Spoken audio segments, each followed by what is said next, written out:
Hey everyone! Today, we're diving into NASA's bold new vision for the moon. It's all about a lunar base, and it's a game-changer for space exploration. So, buckle up as we explore why this move is so significant and what it means for the future of space travel. First things first, NASA's got a new plan. They're shifting their focus from a lunar space station to a more ambitious moon base. This isn't just a change in strategy, it's a complete shift in direction. The goal? To establish a permanent human presence on the moon. Now, that's a big deal because it means we're talking about long-term habitation, not just brief visits. The plan is divided into 3 phases, each with its own set of goals and challenges.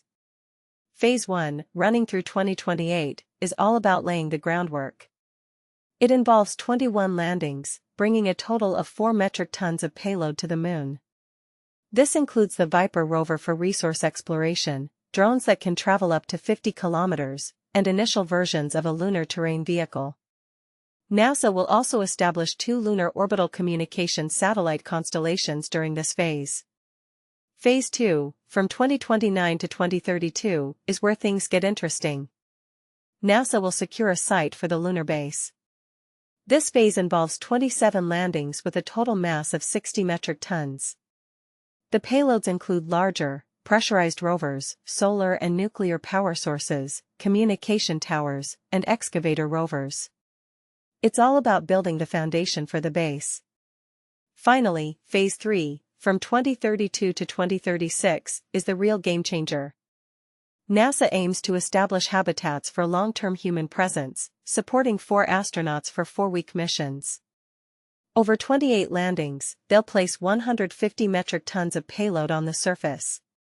This includes fission power, multiple rovers, an industrial neighborhood for in-situ manufacturing, and the capability to return hundreds of kilograms to Earth. It's a massive undertaking, and it's all about pushing the boundaries of what's possible. Now, why is this so significant? Well, it's all about focus. NASA's previous efforts were spread thin, and it wasn't always clear where they were headed. But with this new plan, there's a clear direction. It's a game-changer because it means NASA can now concentrate its efforts on one primary goal, the moon base. It's a more efficient and effective approach, and it's what Isaacman's ignition event was all about. In my opinion, this shift in focus is a big deal. It shows that NASA is listening to the critics and making a bold move. It's a step towards a future where space exploration is more sustainable and long-lasting. But it also raises questions. How will this impact the private space industry? What does it mean for international space cooperation? These are the questions we need to be asking as we move forward. So, there you have it. NASA's lunar base is a game-changer, and it's an exciting time for space exploration. What do you think? Are you excited about this new direction?